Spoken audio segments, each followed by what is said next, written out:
parole. Quand la parole est puissante, lorsqu'elle est ouette, elle touche les cœurs et elle change de vie. Elle apporte un changement. Elle te laisse plus tel que tu étais. Si tu étais faible dans la prière, tu deviens donc fort dans la prière. Si tu n'as jamais fait l'expérience de passer 1 heure du temps dans les Seigneurs, dans la prière plutôt, tu ne peux pas continuer toute ta vie. Tu te plains, mais tu n'as jamais passé 1 heure du temps. 1 heure du temps seul, tu n'as jamais passé. Qui a déjà prié 2 heures seul? 2 heures. Je ne dis pas, ne parlons pas des choses fausses. 2 heures seul, 2 heures. C'est ça. Qui a déjà fait 3 heures? Si tu n'as jamais fait ça, ne lève pas. Parce que moi, quand je commence à prier, je vérifie vraiment l'heure du début et l'heure de la fin. Je suis sérieux par rapport à ça. Je n'aime pas prier sans compter, vérifier là. Qui a déjà fait 4 heures? Moi, je calcule. 5 heures. Qui a déjà fait 6 heures? Je ne parle pas de chanter, je parle de prier. Parce que je n'aimerais pas que vous puissiez associer chanter et prier. Qui a déjà fait 8 heures du temps?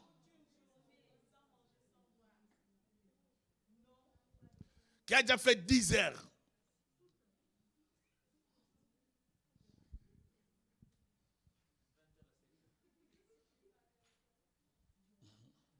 Frère Gabriel.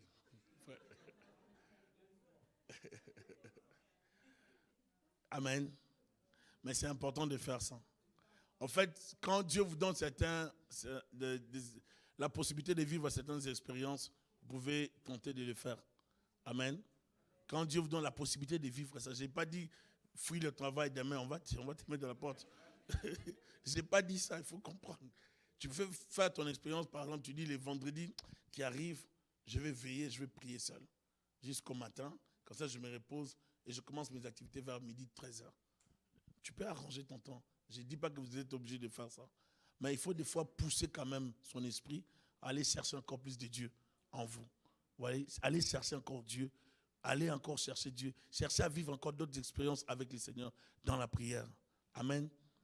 Il faut prier les nuits. Il faut prier des fois toute la nuit. Développer la prière de la nuit. Des fois prier toute la nuit. Des fois prier un temps la nuit. C'est important. Aussi, si vous avez la possibilité, prier aussi le matin. Comme le Seigneur le faisait. Il priait la nuit, il priait le matin, il priait des fois toute une nuit. Il faut développer ce type de prière. Amen. Certaines nuits, vous allez prier, vous priez, vous priez, vous priez. Vous sentez vraiment... Moi, je trouve qu'on se recharge beaucoup mieux la nuit. Bon, écoutez, je ne veux pas trop parler de ça. Mais Dévance l'aurore, j'ai prêché sur l'enseignement. Dévance l'aurore, allez suivre ça, ça va beaucoup vous aider sur la prière. Il faut prier le matin, il faut prier pour recommander la journée entre les mains de Dieu. Prier la nuit aussi, des fois toute la nuit, chercher la face de Dieu. Cela doit se faire avec, par moments, le jeûne, afin de crucifier la chair pour élever l'esprit à un niveau supérieur. Ayez les soucis de grandir spirituellement.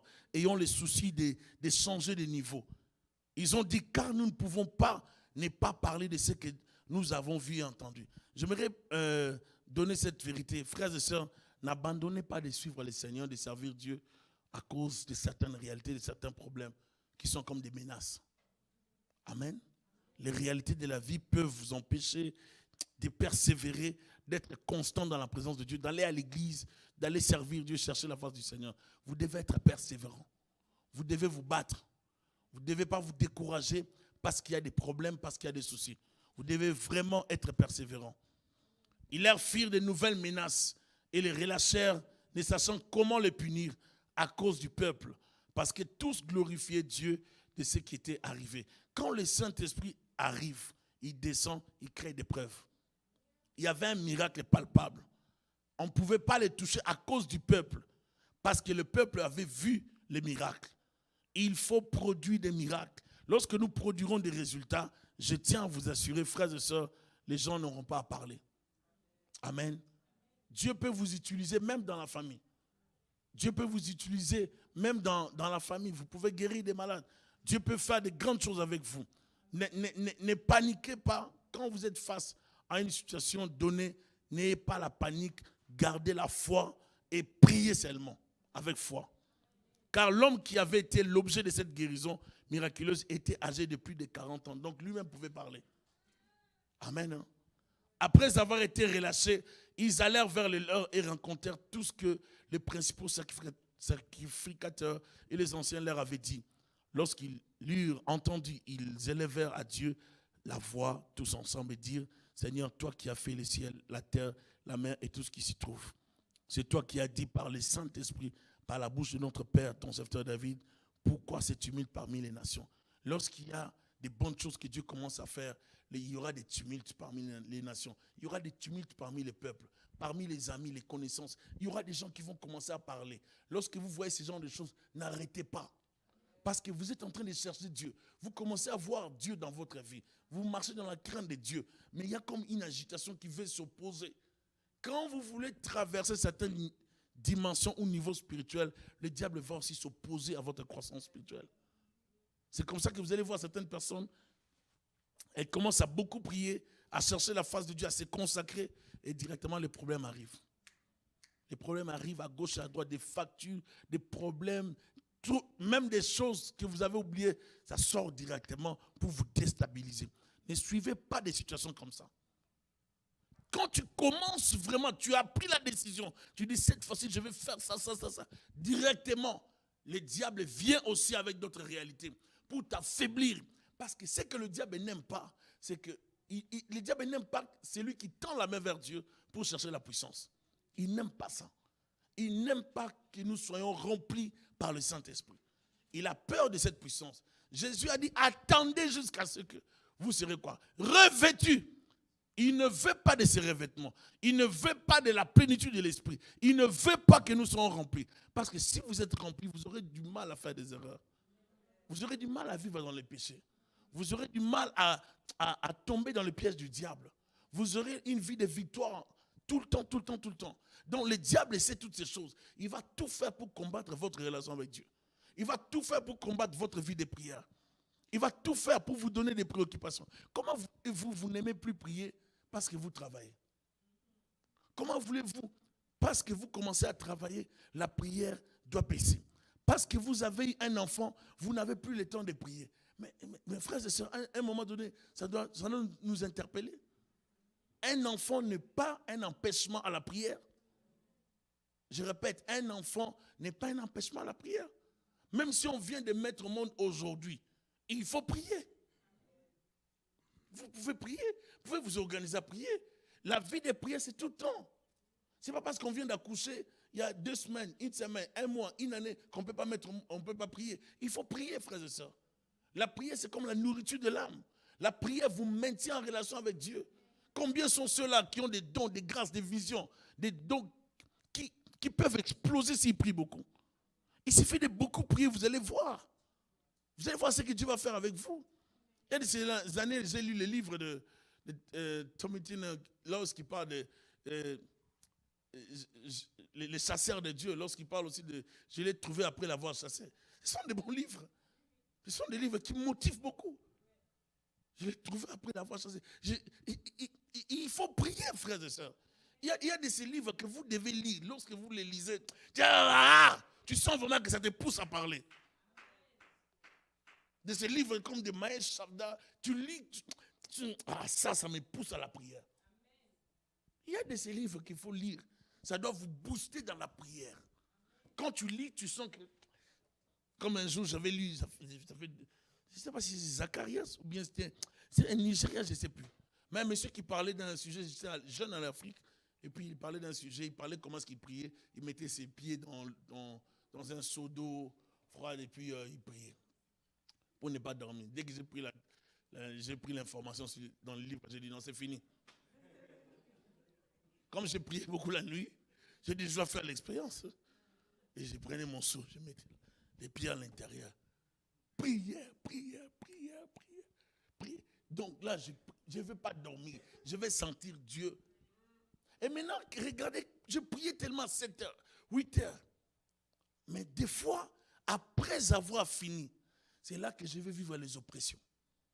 Ah non, frères et sœurs, et je ne peux pas oublier ça, cette période. Je débutais, je priais tellement que j'avais tellement des oppressions. Après avoir prié 7 heures du temps, 8 heures du temps, je sens des oppressions. Lorsque je commence à dormir, je vois des choses bizarres. Des fois, je sens que je tremble au lit. Je sens comme si on m'étranglait. Des choses bizarres. Je dis, mais comment j'ai pris comme ça? Je sens l'onction. Et puis, ça m'a découragé. Je suis allé voir un homme de Dieu. Il m'a dit, Thierry, c'est le diable qui te combat parce que tu commences à vouloir opérer dans la puissance. Maintenant, il te combat pour te décourager. Comme tu commences à te décourager, c'est ça l'objectif en fait. Ne suis pas ça. Tu dois continuer à évangéliser parce que je faisais des évangélisations. J'ai prié comme ça pour aller gagner les âmes. J'ai prié pour les âmes. Alors, il m'a dit, tu dois continuer à évangéliser. Dieu va t'utiliser comme ça. Je vais prier pour toi. Et depuis ce jour-là, on a prié pour moi. On a brisé ces liens. On a chassé ces liens. Frère et soeur, j'ai commencé à dormir. J'ai pu prier, je dors. Il n'y a plus de combat. Il y a plus de... Mes nuits, c'était des nuits très agitées. Et ça prenait une autorité. Et on a prié pour moi, on a fait une prière d'autorité sur moi. J'avais, je crois, 20 ans par là. On a fait cette prière d'autorité. On a chassé les liens, toutes ces choses-là. On a brisé ça. Et j'étais devenu libre. Dans mes prières, quand je priais, je pouvais prier dans la liberté. Et je sentais même que cette force-là m'empêchait. Je pouvais prier longtemps, mais sans parler en langue. Et lorsqu'on a prié pour moi, on a brisé ces liens, ces jours-là de la délivrance, quand on priait pour moi, j'ai senti directement comme si je devais parler en langue. C'est à partir de ces jours-là de la délivrance que j'ai reçu le baptême du Saint-Esprit. Mais je n'arrivais pas à parler. Et ça a explosé une fois, on était en prière en famille avec Pasteur Fidèle, Sœur Aimée, d'autres personnes ont prié à la maison. Et c'est ces jours-là que ça a explosé. J'ai explosé en parlant en langue comme un petit enfant. J'aimerais vous dire, frères et sœurs, c'est beau de vivre les expériences avec le Saint-Esprit. C'est très beau. Vous ne pouvez pas être un chrétien sans aspirer. Il faut aspirer. En fait, votre consécration et votre même présence à l'église révèlent votre soif de Dieu. Je vous assure, frères et sœurs. Quelqu'un qui aime Dieu, il vient à l'église comme avec une soif, avec une détermination. Et la plupart du temps, il peut venir à l'église avec son cahier. Vous avez des cahiers. Il faut venir avec les cahiers.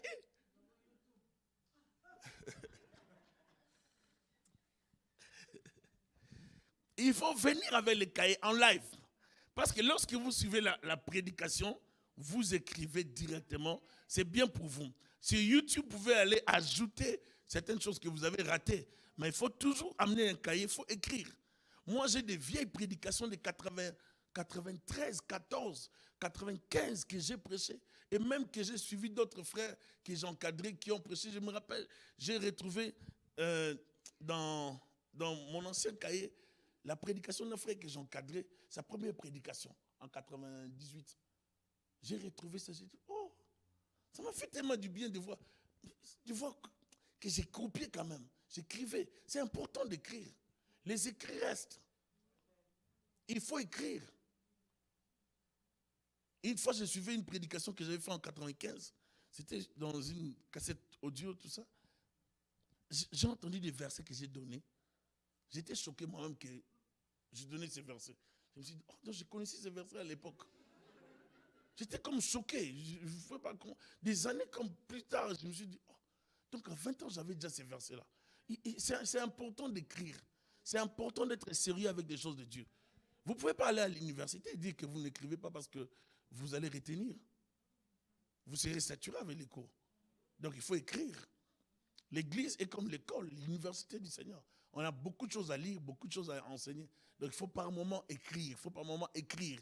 Ça va vous motiver. Ça va vous motiver. C'est très important, frères et sœurs. C'est ça qui va bâtir votre bagage spirituel. Écrivez seulement comme ça. Prenez le goût d'écrire. Plus vous allez prendre le goût d'écrire, plus vous aurez aussi le goût de lire. Il faut vraiment écrire. Le Saint-Esprit ne vient pas seulement pour nous utiliser comme ça. Il va vous utiliser aussi dans l'écriture. Quand le prophète Jérémie recevait les instructions de Dieu, il écrivait comment? Il donnait à son serviteur.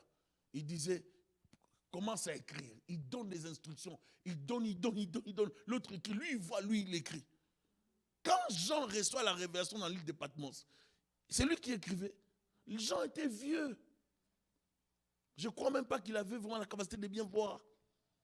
Mais comme il entrait dans les zones spirituelles, il voyait dans les spirituels, il donnait seulement à quelqu'un d'écrire. Et vous allez voir ça dans les Écritures. On demande, écris cette prophétie, écris cette parole. Il y avait des gens qui écrivaient. Qui a écrit les livres des Actes des Apôtres? C'est Luc. Luc qui était disciple de Paul. C'est lui qui a écrit les livres de Luc et les livres des Actes des Apôtres. Parce qu'il a pris le temps d'écrire que nous avons Actes des Apôtres et Luc, Actes des Apôtres, c'est Luc 2. Les livres des Actes des Apôtres, c'est comme Luc 2. Donc c'est Luc qui a pris le temps d'écrire. Si vous n'écrivez pas, vous raterez aussi d'autres choses. Il faut écrire. Amen. L'onction de Dieu ne vient pas pour faire la publicité. Le but de l'onction, c'est pour vous qualifier à faire des choses que l'homme naturel ne pourra pas faire. Le but de l'onction, c'est pour vous corriger, vous donner la capacité que seul Dieu peut octroyer à l'homme. Alléluia. Lorsque l'onction arrive dans une personne, elle change la personne. Elle lui donne les capacités surnaturelles. Elle permet à la personne d'exécuter la mission que Dieu lui a confiée. L'onction ne vient pas pour des blagues. Et Dieu, quand il donne l'onction, c'est pour une mission. Et ces apôtres avaient reçu déjà l'onction. Ils avaient reçu le Saint-Esprit dans Acte 2. Et ici, ils ont été menacés. Donc, avec les menaces, ils devaient normalement fuir. Mais ils ne vont pas fuir, ils vont dire à Dieu, voilà leurs menaces. Plus vous avez des combats, plus vous avez des problèmes, cela doit vous conduire dans la prière. On a plus de problèmes, au lieu d'arrêter, au lieu de fuir, nous devons retourner vers Dieu pour dire à Dieu, voilà leurs menaces.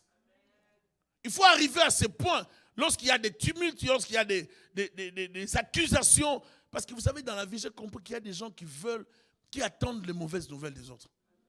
Il y a des gens qui attendent les échecs des autres. Il y a des gens qui vivent dans cette attente-là.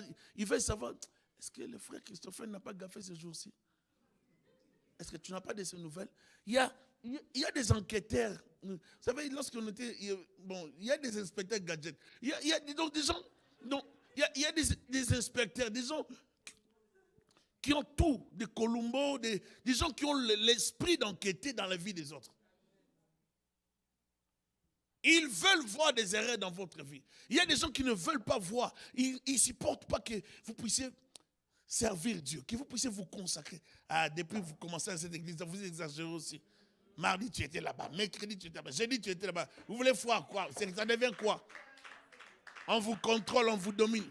Ce sont des paroles des sorciers et des agents du diable. Lorsqu'on vous donne des paroles comme ça, ce sont des paroles vénères. Ce sont des paroles de découragement. Et vous allez voir, c'est ça, des serpents. On vous donne ces paroles pour vous déstabiliser dans votre foi. Frère, nous vivons pour Dieu. Nous, tous les jours, c'est pour Dieu. La Bible dit, ils étaient tous les jours, après le Saint-Esprit, la descente du Saint-Esprit dans Actes des Apôtres, chapitre 2, à partir du verset 40-41 par là. Ils étaient tous les jours assidus au temple. Ce n'était pas mardi, mercredi. Ils étaient tous les jours. Tous les jours. Vous me direz qu'à l'époque, il n'y avait pas de l'emploi, il n'y avait pas de travail. Non, les gens travaillaient. Les gens travaillaient. Est-ce que vous savez qu'il y avait des bibliothèques à l'époque? On consignait des choses dans les bibliothèques. Les gens étaient organisés à l'époque. Les gens planifiaient l'avenir. Vous connaissez l'histoire de l'Égypte de l'époque. L'Égypte était développée, c'était une grande puissance.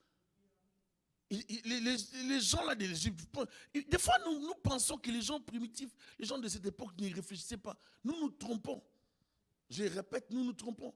Et ils ont inventé même des calculs. Je ne vais pas vous mettre trop d'éléments ici pour parler de ça, mais si vous entrez dans l'histoire des Égyptiens, vous allez voir qu'ils étaient très loin même dans les calculs, dans la mathématique. C'était très loin. Mais des gens de l'époque. Donc on ne doit pas croire que parce qu'on est aujourd'hui, bon, la modernité nous permet de relaxer. Il n'y a pas le temps de relaxer. Nous devons chercher Dieu vraiment comme des malades. Vous devez chercher Dieu. Qu'on ne vous décourage pas. Cherchez Dieu. Cherchez Dieu. C'est par vous que votre mari sera protégé.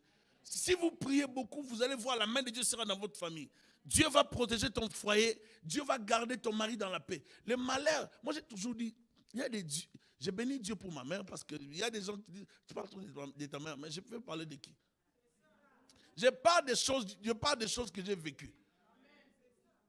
C'est ça qui montre que je prêche la vérité. Parce que j'ai dit toujours, si mon père ne priait pas, si ma mère ne priait pas, je ne crois pas que mon père serait là. Pas du tout. Et lui-même laissait. Lui-même laissait. Il laissait lui-même parce qu'il n'y a pas le choix. C'est pour ça que vous aussi, bon, j'ouvre cette parenthèse. Ne tombez pas quand même entre les mains des mauvaises personnes dans le mariage.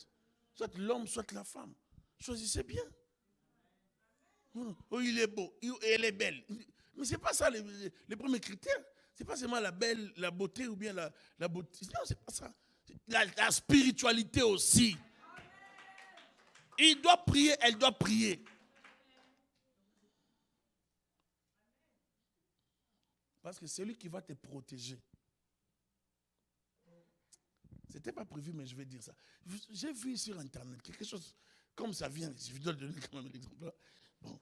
J'ai vu une vidéo sur Internet, un homme qui piquait une crise et une femme qui filmait. Bon, vous savez, frères et sœurs, ça doit aussi vous enseigner et nous enseigner, nous les humains, nous les chrétiens. Choisissez quand même des femmes qui ont le cœur. Choisissez aussi les hommes qui vous aiment. Parce que vous n'avez pas besoin de choisir quelqu'un parce qu'il est seulement beau, parce qu'il est belle. Vous devez choisir quelqu'un qui vous aime pour de vrai, tel que vous êtes. Oui, parce que si quelqu'un vous aime, il ne sera pas complexé de vous. Il sera fier de vous. Et la personne qui vous aime fera tout pour que vous soyez heureux. La personne qui vous aime fera tout pour vous rendre heureux. Va travailler pour vous rendre heureux. Va bien préparer. Votre femme ne va pas commencer à préparer. Elle met de l'huile sans arrêt. Elle met. Il va manger comme ça. Elle va te tuer. Elle va te tuer. Elle va te tuer. Mais si elle t'aime, elle va commencer. Je mets un peu. Je connais quand même mon mari. Lui avec du sel, non. Le sucre, non. Chérie, je te donne seulement ça. Une cuillère, pas plus. Elle cache l'autre. Parce qu'elle veut te protéger. Mais quand tu as une femme qui ne t'aime pas, non, elle t'amène tout. Mange. Parce que, au fait, je don't care. Ça lui dit rien en fait. Mais quand on aime, on protège. C'est pour ça que fais-toi avec le Saint-Esprit. Fais-toi avec le Saint-Esprit. Le Saint-Esprit nous aide dans tout ce que nous faisons. Il nous protège. C'est pour ça que je ne peux pas promener des regards comme si Dieu était mort. Non. Il y a des menaces, Seigneur, vois leurs menaces. Il y a des combats dans la famille, Seigneur, vois ces combats. Il y a des ennemis, Seigneur, vois mes ennemis. Accorde-moi la victoire. La Bible dit, domine au milieu de tes ennemis. Que Dieu te donne la victoire face au combat de ta famille. Le Saint-Esprit vient avec la puissance. Et la puissance du Saint-Esprit, c'est cette puissance qui terrasse les sorciers de nos familles. C'est comme ça que dans certaines familles, quand quelqu'un veut devenir serviteur, servant de Dieu, on se lève, vous savez, vous sentez comme si tout le monde se devient en colère. Mais toi, tu as privilégié les études. Tu as les études. Il faut étudier. Ce n'est même pas les études le problème. Au fait, si vous n'avez pas les discernements, vous ne comprendrez pas le langage des gens qui sont spirituels. On peut te dire autre chose. Ce n'est pas de ça qu'on parle. On parle d'autres choses aussi. Tu dois privilégier les études, mais tu ne comprends pas les choses des églises. Là. Si vous trouvez quelqu'un qui n'aime pas trop l'église, il n'aime pas trop vos églises là, vos églises. Toi, tout le temps l'église, tu n'as pas autre chose à faire. C'est des gens qui n'aiment pas trop l'église. L'église, ça protège. Hein? L'église, ça protège. L'église, ça bénit. L'église, ça sauve les vies. L'église est comme un bouclier. C'est un centre de refuge. L'église est le lieu où Dieu vient nous rencontrer. Qu'on ne vous trompe pas, frères et sœurs. L'église est une bénédiction pour plusieurs. L'église est une bénédiction. Même si des fois il y a des malheurs, ça atteint toujours les justes, c'est biblique. Mais l'église est une grande bénédiction. Il n'y a que des sorciers. Quand vous entendez, j'ai appris une chose, on m'a dit, il y avait quelqu'un qui parlait, qui a dit, pasteur là, il est comme ça, sûrement il a touché. J'ai dit c'est normal. En fait, l'une des choses, j'ai prévu un enseignement sur, comme on va parler sur les familles, et je vais parler un peu d'un type de sorcier que je voulais quand même revenir sur les sorciers. Il y a des sorciers lorsqu'ils veulent vous nuire, ils vont vous attribuer la sorcellerie. Je vous assure. Si vous êtes une femme, vous aimez beaucoup la prière, vous protégez beaucoup votre mari, on va vous accuser de la sorcellerie. Si vous êtes un homme, vous protégez, parce qu'il y a des femmes qui sont protégées par leur mari. C'est pour ça qu'il ne tombez pas entre les mains de quelqu'un qui ne saura pas vous protéger. Il ne saura rien faire. Spirituellement, zéro. Il n'a rien. Il n'a aucun impact. Zéro impact spirituellement. Il ne peut pas vous protéger. Ce n'est pas bon. Vous devez tomber entre les mains d'un homme qui vous protège et d'une femme qui vous protège. Je suis sérieux dans ce que je dis. Même si vous ne me croyez pas, je vous dis, c'est ça la vérité. Un jour, je disais à ma femme, je dis, tu sais que je te protège beaucoup. Elle m'a dit, Et un jour, elle a entendu ça du prophète Dieu grâce. Avec beaucoup de détails. Dieu grâce a dit, maman Esther, si tu ne faisais pas avec les pasteurs, vraiment, depuis, c'est sûr que tu es en alliance avec Dieu, mais ton mari te protège beaucoup. Un jour, elle a entendu ça de quelqu'un d'autre qui ne connaît pas les prophètes de grâce, qui est aussi prophétique, qui lui a dit ça. Un jour, elle a entendu ça d'un autre encore. J'ai dit, finalement, tu dois bien comprendre. En fait, il faut savoir, votre femme peut vous protéger. Votre mari peut aussi vous protéger. Vous devez avoir un partenaire spirituel. Pas seulement un partenaire parce qu'il est beau, parce qu'elle est belle. Non, spirituel. Quelqu'un qui a la chose de Dieu. Oh non, il est dit famille riche. J'ai que faire de la famille riche. Ça peut être la richesse des fétiches. J'ai que faire de la famille riche. J'ai dit que faire. Zéro. Est-ce qu'il prie? Est-ce qu'elle prie? Quelqu'un qui a le Saint-Esprit va vous protéger. C'est-à-dire, lorsqu'on viendra te chercher spirituellement, au point de ta femme, à côté de ta femme, il n'y a pas d'ouverture. Du côté de l'homme, il n'y a pas d'ouverture. Le diable ne pourra pas passer. Parce que la femme est barricadée, l'homme est barricadé. Mais quand tu dors avec une femme ou un mari, tu vis avec quelqu'un qui vit avec toi, qui n'a pas la spiritualité, qui ne prie pas, qui n'aime que le travail, qui n'aime que la rentabilité financière. La femme ne veut pas prier. Elle veut seulement qu'on lui achète des belles voitures. Elle veut seulement vivre. Le mari ne veut pas prier. Mais si vous vivez comme ça, frère, vous êtes perdus. Que Dieu vous donne la victoire dans les combats que vous avez. Que Dieu vous donne la victoire dans les combats. Que Dieu nous donne des victoires. Là où le diable s'attend à voir les échecs dans nos vies, qu'il voit la victoire au nom de Jésus-Christ de Nazareth. Je déclare ces paroles pour que le Seigneur combatte pour nous. Seigneur, vois leurs menaces et accorde à tes serviteurs d'annoncer ta parole avec la joie, la puissance du Saint-Esprit, avec la démonstration. Accorde-nous, Seigneur, à vivre nos mariages dans la paix, dans la joie. Accorde-nous à éduquer nos enfants sous la protection divine des anges et du Saint-Esprit. Accorde-nous à expérimenter la bénédiction sur tous les plans de nos familles, dans nos foyers, au nom de Jésus-Christ. Accorde-nous à vivre la résurrection, la restauration et non la mort, non les malheurs au nom de Jésus-Christ. Seigneur, vois les menaces des jaloux, vois les menaces de tous ceux qui nous en veulent, de tous ceux qui veulent nous voir dans l'échec, échouer dans la vie, de tous ceux qui s'attendent à ce que nous vivions plutôt dans les erreurs, dans de mauvaises voies, que nous empruntions de mauvaises voies. Seigneur, vois leurs menaces, vois ces souhaits de ceux-là qui veulent nous nuire, qui souhaitent le mal dans nos vies. Seigneur, confonds-les, Jésus. Accorde-nous un esprit supérieur, un esprit de sagesse et d'intelligence, un esprit qui peut nous guider, qui peut nous éclairer, qui peut nous révéler des choses cachées, un esprit qui nous rendra forts, un esprit qui nous donnera la force du buffle, les yeux de l'aigle. Accorde-nous un esprit supérieur. J'invoque le Saint-Esprit de Dieu, l'esprit l'esprit supérieur, l'esprit de Dieu qui nous donnera la force dans les combats, la force dans les réalités de nos familles, quelles que soient les réalités de ta famille. Dieu est capable de te donner la force, l'onction particulière, l'onction spéciale, l'onction appropriée pour les réalités de ta famille. Que Dieu te donne cette onction-là pour que par toi, tout ce qui devait arriver dans ta maison n'arrive plus au nom de Jésus. Que Dieu dépose sur toi une onction spéciale pour que tu arrêtes, pour que tu abattes, pour que tu renverses, pour que tu détruises ce que le diable essaie d'ériger dans ta maison au nom de Jésus-Christ. Que Dieu mette dans ta bouche des paroles ouettes, des paroles d'autorité, des paroles efficaces pour que tu renverses les plans du diable, pour que tu renverses les plans des ténèbres contre ta maison. Qu'on ne voie personne dans ta maison à cause de tes prières. Que Dieu combatte pour toi. Que Dieu combatte pour tous ceux de ta maison. Que Dieu combatte pour tous ceux de ta famille. Aucun de tes enfants ne mourra. Personne ne mourra dans ta maison.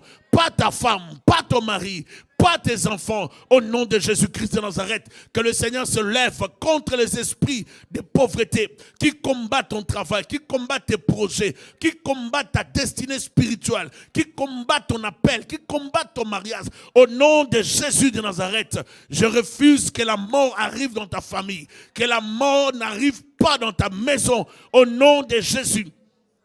C'est là qui ont bloqué ta vie, qui ont bloqué ta famille, qui ont bloqué tes projets, vont relâcher maintenant. Seigneur, de la même façon qu'ils ont relâché Pierre et Jean, ils vont relâcher tout ce qui t'appartient. Ils vont relâcher ta vie, ils vont relâcher ton mariage, ils vont relâcher ta destinée, ils vont relâcher tout ce qui t'appartient. Au nom de Jésus.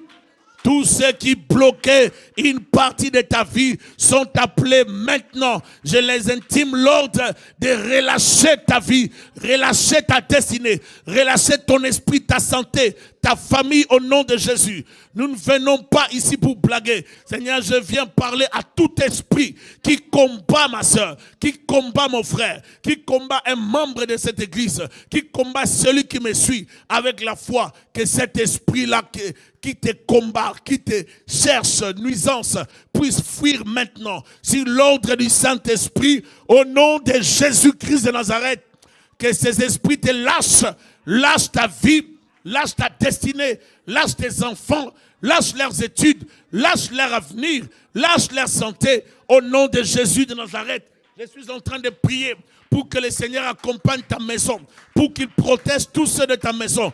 Aucun membre de ta famille ne mourra. Si Pierre et Jean n'étaient pas tués, personne de ta famille ne mourra. Personne dans ta famille ne mourra. Ils te feront la guerre, mais ils ne te vaincront pas. Ils ne te vaincront pas. Ce n'est pas des slogans, c'est la parole de Dieu. Que cela s'applique dans ta maison, que cela s'applique dans ta vie. Au nom de Jésus-Christ de Nazareth, je déclare que Dieu protège ton foyer, qu'il protège ta vie, qu'il protège ta femme, ton mari, qu'il vous donne une vieillesse heureuse. Au nom de Jésus, vivez longtemps sur la terre. Servez le Seigneur dans la puissance. Servez le Seigneur dans l'excellence, dans les dons, dans les charismes, dans les talents que Dieu vous donne. Vivez, expérimentez la main de Dieu. Que le Seigneur vous approfondisse dans la prière. Qu'il vous attire dans les eaux profondes de la prière.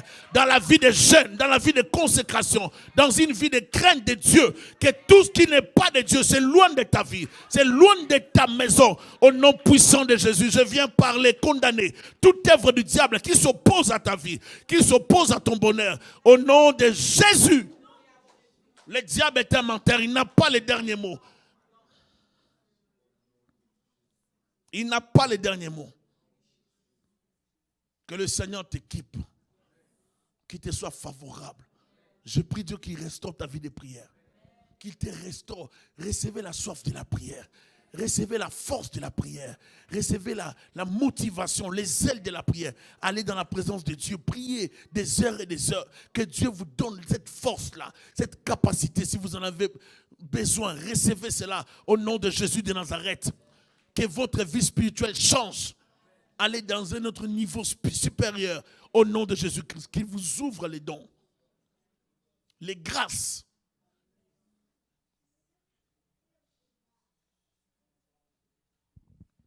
Alléluia. face au combat de ta famille, que Dieu t'équipe pour que tu sois à la hauteur. Que Dieu te donne l'onction pour que tu sois à la hauteur. Que les combats ne te dépassent pas. Au nom de Jésus-Christ. Que Dieu t'accorde le discernement par rapport au combat de ta famille. Les apôtres avaient reçu l'onction pour la première fois dans Acte 2. Mais ils ont encore demandé la plénitude du Saint-Esprit pour la deuxième fois dans Acte 4. Et la Bible dit, l'Esprit est descendu sur eux. Les lieux où ils étaient trembla. Et ils furent tous remplis du Saint-Esprit. C'est possible. Et je crois par la parole, selon la parole de Dieu, que nous devons toujours chercher la plénitude. Que Dieu vous remplisse encore. Soyez remplis par le Saint-Esprit. Soyez remplis par le Saint-Esprit. Soyons remplis par le Saint-Esprit. Que sa puissance tombe sur nous. Que sa gloire soit sur nous. Soyons remplis par sa puissance. Soyons revêtus de son esprit. Soyons revêtus de sa force. Revêtus de sa puissance. Recevons la présence de Dieu. Soyons revêtus de ses manteaux spirituels. Nous en avons besoin. Pour nos réalités familiales, nous en avons besoin pour servir Jésus-Christ. Au nom de Jésus, j'appelle le revêtement, j'appelle la plénitude de l'esprit dans la vie de ma sœur, mon frère. Au nom de Jésus, que ce revêtement vous protège, vous accompagne. Au nom de Jésus-Christ. Amen. Nous acclamons le Seigneur.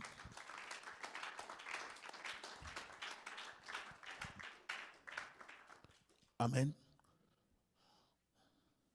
Soyez bénis par le Seigneur. Je nous exhorte à la prière. Le jeudi, nous sommes